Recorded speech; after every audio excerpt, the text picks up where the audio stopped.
YouTube വഴി തെറി പറഞ്ഞാൽ അത് fundamental rights article 19(2) article 2(1) പ്രകാരവും IPC 504 പിന്നെ ഇൻസൾട്ട് പിന്നെ IT റൂൾസ് 2021 പ്രകാരം എനിക്ക് നിങ്ങൾക്കെതിരെ കേസ് കൊടുക്കാൻ കഴിയും.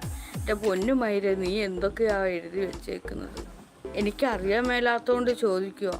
എൻ്റെ ശരീരത്തിനെ ഇത്രത്തോളം മനോഹരമായിട്ട് ഞാൻ എൻ്റേതായിട്ടുള്ള ഭാഷയിൽ ഞാൻ വർണ്ണിച്ചു. ചന്തിയെ പിന്നെ ചന്തി എന്നല്ലാതെ പിന്നെ എന്ത് തേങ്ങാക്കൊലയെന്നാടാ എഴുതേണ്ടത്? തിണ്ടി, നിൻ്റെ ചന്തിയെ നീ ചന്തി എന്നല്ലാതെ പിന്നെ അവിടെ നീ പൂങ്കാവനമെന്ന് എഴുതി പറയുമോ?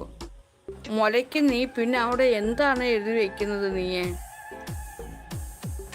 എനിക്കറിയില്ല. ഒരു പെണ്ണിനെ ഞാൻ ഇത്രത്തോളം മനോഹരമായിട്ട് വർണ്ണിച്ചു വെച്ച് നിനക്കത് തെറിയായിട്ടാണ് തോന്നുന്നത്. ഞാനൊരു എഴുത്തുകാരിയാണ്. നീ ഈ പറയുന്ന കേസും മയിലുമെല്ലാം നിൻ്റെ കയ്യിലിരിക്കത്തേ ഉള്ളൂ. ഇത്രയും വളരെ മനോഹരമായിട്ട് എൻ്റെ നിതംബത്തെയും ചന്തിയെയും മുലയൊക്കെ ഞാൻ വർണ്ണിച്ചു. അത് നിനക്ക് തെറി. എഴുത്തുകാരിയായിട്ടുള്ള എനിക്കത് തെറിയല്ല. ഒരു കാര്യം ചെയ്യും, ഞാൻ എൻ്റെ മുലയെ ഗുരു ദിവ്യനാഗ സൈരന്ധ്രി ദേവി എന്നങ്ങ് പറയാം. എൻ്റെ ചന്തിയെ ഗുരു ദിവ്യനാഗ സൈരന്ധ്രി ദേവി എന്നും കൂടെ പറയാം. നീ അങ്ങനെ ഇനി വിളിച്ചു. ഇനി ഈ തത്സമയത്തിലൊരു കാര്യം ചെയ്യാം. ഗുരു ദിവ്യനാഗ സൈരന്ധ്രി ദേവിയുടെ സുന്ദരമായ ദിവ്യനാഗ സൈരന്ധ്രി ദേവി, ദിവ്യനാഗ സൈരന്ധ്രി ദേവിയുടെ സുന്ദരമായ ദിവ്യാനാഗ സൈരന്ധ്രി ദേവി. ആംഗ്യഭാഷയും കൂടെ കാണിക്കാം. ആംഗ്യഭാഷയാകുമ്പോൾ ഇതിൻ്റെ പേര് ദിവ്യാനാഗ സൈരന്ധ്രി ദേവി എന്നാണ്. ഇതിൻ്റെ പേര് എല്ലാത്തിനും ഒരു പേര് തന്നെ ഇടാം. അപ്പോഴും നിനക്ക് എന്ത് തേങ്ങാക്കൊല മനസ്സിലാകും?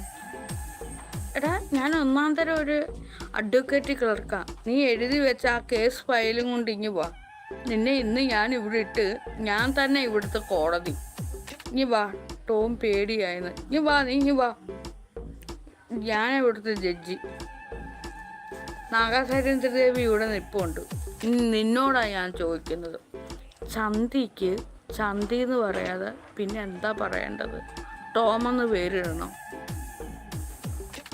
മുലയ്ക്ക് മുലയെന്ന് പറയാതെ ടോമെന്ന് പേരിടണം. നീ എവിടെ കൊണ്ടുവന്ന പരാതി കൊടുക്കുന്നത്?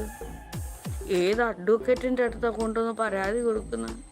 ഏത് ജഡ്ജിയായിരിക്കും നിൻ്റെ കേസ് വാദിക്കുന്നത്? എൻ്റെ പൊന്നു കുഞ്ഞെ,